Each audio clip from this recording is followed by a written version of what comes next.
Hi everybody, my name is Mr. Venus, and today I'm going to be talking to you about the Dawn of War series, and in particular Dawn of War 3. I'm going to try to keep this brief. I've already done a couple of sort of theoretical runs of this talk and I've just sort of dragged on too long, so we're going to try to keep it brief, try to keep it to the point. Not go into too much detail. There are so many videos out there on Dawn of War 1 and Dawn of War 2 which will go into much finer print than I ever will. I feel it's redundant to run over the same old ground twice, so I'm just going to briefly touch on Dawn of War 1, briefly touch on Dawn of War 2, and then we're going to move into Dawn of War 3, hopes, wishes, and regrets. So, first up on your screen you're going to see Dawn of War 1, the classic. I believe this image is taken from the official campaign, which you can tell because you've got the Inquisitor Mordecai Toth as well as the Imperial Guard General, which means that this would probably be about the first half of the campaign. It's a bit rough, but I don't remember. It might also be modded, but I doubt it. I really think that it's probably actually from the official campaign. It's getting a long time since I last played it. Let's talk about what's on screen. So first of all, you're going to see that it's pretty much a conventional RTS. You've got infantry, base building, tanks. There are no flyers in this particular image, but however, flyers were introduced with Soulstorm. They were game breaking. I hated them, but that's neither here nor there. Some people really felt that they added value to the game. Let's talk about how these units interact with each other. So on screen you've got Guardians, but they could be any unit. The Guardians are just a basic frontline unit. They can be upgraded to have a leader unit as well as possess turrets and grenades. They are pathetically weak and they die like flies. But the interesting thing about Dawn of War, as compared to other games prior to that, was that units could reinforce in the field. So you could start out, a unit walks out of barracks or whatever with 5 guys, and you can upgrade it to 9 guys. Add a leader, that's 10 guys. Add 2 turrets, that's 12 models within a squad. It's all squad-based combat, it's all squad-based movement. If you have a grenade, like the Tacticals and the Guardians that are on screen have, you throw a grenade, the grenade does an AoE effect and damages models within a squad. This is very important, and it's something that's consistent within the series, and it's something that's going to become more important, I think, as the series progresses. If I had to offer a criticism straight up of Dawn of War, bearing in mind that I've played this game for over 1,000 hours, probably 1,500 hours, it would be the pathfinding. The pathfinding, and this is based on historical experience and on playing the game very recently. For example, just last night I was playing a modification for Dawn of War 1 called Ultimate Apocalypse, which was updated, I believe, in December. Go grab it if you're a Dawn of War 1 owner, give it a shot. The pathfinding is the single biggest issue with this game. I love this game, but I cannot deny its flaws. Pathfinding kills it for me. You end up micromanaging things you shouldn't have to micromanage. Units can't run through each other unless it's with great difficulty. Pathfinding, navigating around small objects and through your base, you just sit there and scratch your head. It really does get you down. Let's move over to Dawn of War 2. Dawn of War 2. So Dawn of War 2 was originally designed to be a MOBA. This is not up for debate. It is an inarguable fact. The design documents prove it.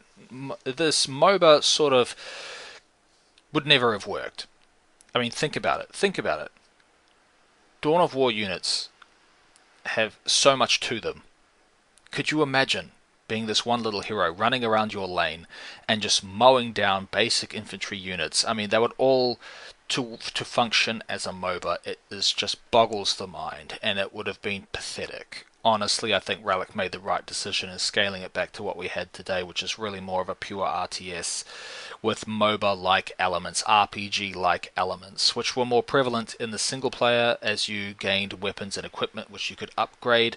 However, in the multiplayer, you would just straight up buy them as opposed to needing to find them.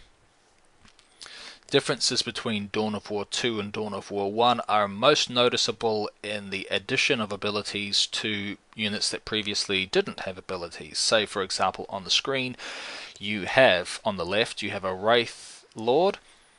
Wraith Lords in Dawn of War 1 were basically just another form of disruption-based melee tank thing, same as the Dreadnoughts we saw on the previous page.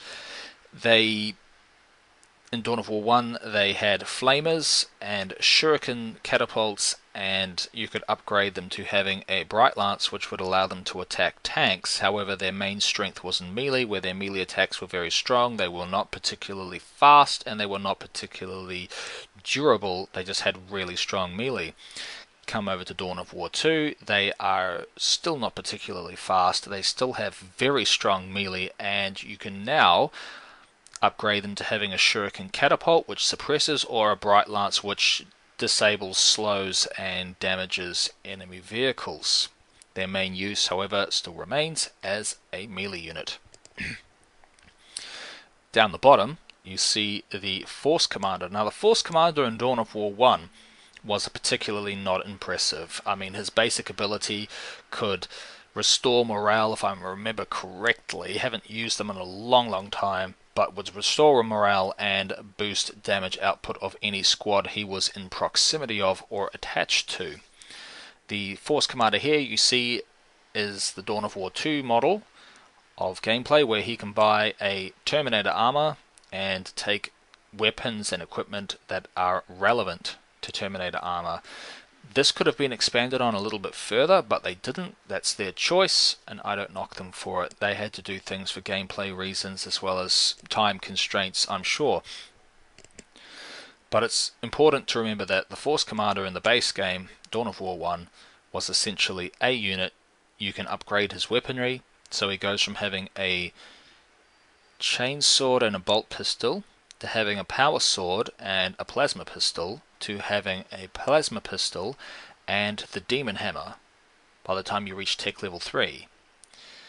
In Dawn of War 2, your Force Commander has a chainsword and a bolt pistol. You can upgrade him to having a plasma pistol or a melter gun, if I'm not mistaken, or a plasma sword and the thunder hammer, or you can upgrade him into a Terminator where he gets an assault cannon, a heavy flamer, which is like what you see on screen, or if I remember correctly, he can have a thunder hammer and a storm shield, making him more proficient in melee. The point is that between the generations of Dawn of War 1 and Dawn of War 2, unit options expanded.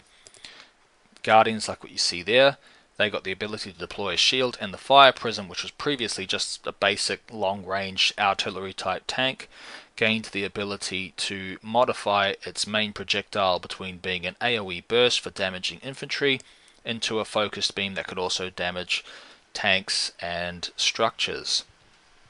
But let's get over to Dawn of War 3. With all of these developments in mind, I'm looking at this image. This image is at the correct resolution. I don't think it's downscaled. I've taken this off someone's screenshot, so consider this promotional material quality. One of the things I've seen typically mentioned on the forums is the lack of clarity. If I'm honest, the units here are so small. They are like ants. I mean, I've got ants here in Australia that are bigger than this.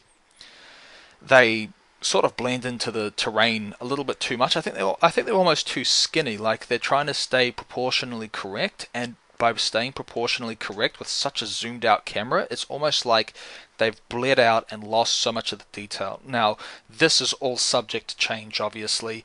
People are going to come in, make modifications, zoom the camera in, whatever they need to do to get the result that they want. But the important point is, this is promotional material. This is what we've got to work with right now. So here you can see one drop pod lands. It makes a huge amount of smoke and stuff. There's another drop pod just to the bottom right, and it's almost looks like the drop pod itself is the thing that's shooting, because of the guys with the las cannons there are shooting. The amount of particle effects and bloom and concentrated other like specular lighting and things like that is just, it's almost like that Red Letter Media quote, you know, it's so visual, it's so dense, every frame is just so packed with action. it's almost like it's too much, and I think that's where the complaints from the public have stemmed from. It's too much. It's too much. As far as units go, now this is true between all generations. Dawn of War 1, take Guardians as the basic example, since we've discussed them already. Guardians have plasma grenades, and you can tab target between them and throw plasma grenades. Go to Dawn of War 2.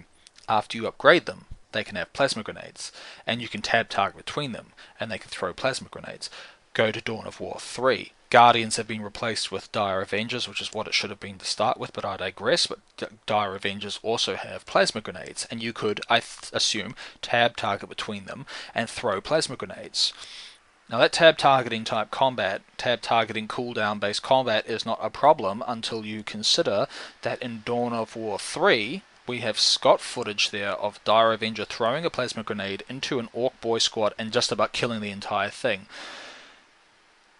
This is the same as it was in Dawn of War 2. Dawn of War 2, if a Guardian threw a grenade into an Orc Boy squad and the Orc Boys did not disperse, it would just about kill the entire squad in one grenade, but there's a difference.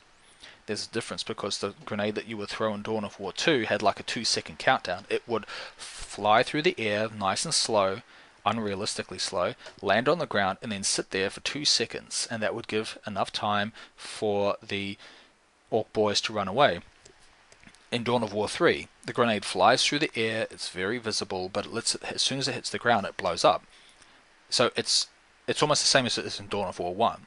With Dawn of War 1, you click your ability and you throw it, that grenade comes out and it blows up instantly. In fact, I'd say you almost don't even have any time to respond, and the range on these grenades is great, but the difference is Dawn of War 1, 2, and 3, plasma grenades from Guardians do very little damage, they just knock down. They don't do really any damage whatsoever. They're pretty useless, mainly useful for disruption if you get off a good throw in time.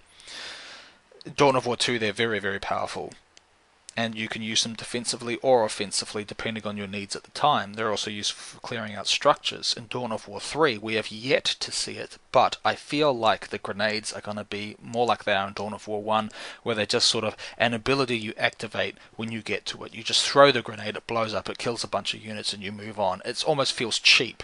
It almost feels cheap in the way that these special abilities, like what we've seen with Assault Marines taking off, jumping a humongous distance, and then landing on the enemy, damaging them, knocking them back, which is the same as it was in Dawn of War 2, where they would jump, knock down, and knock back, and they would be able to jump over obstacles. However, compared to Dawn of War 1, the damage being done by these actions is a lot higher. So Dawn of War 1, the Assault Marines would jump over whatever terrain they wanted to, they would land in the vicinity of whatever you set them to land. If it was inside an enemy squad, that's fine, but they would not knock down, they would not knock back. They would be able to engage straight away.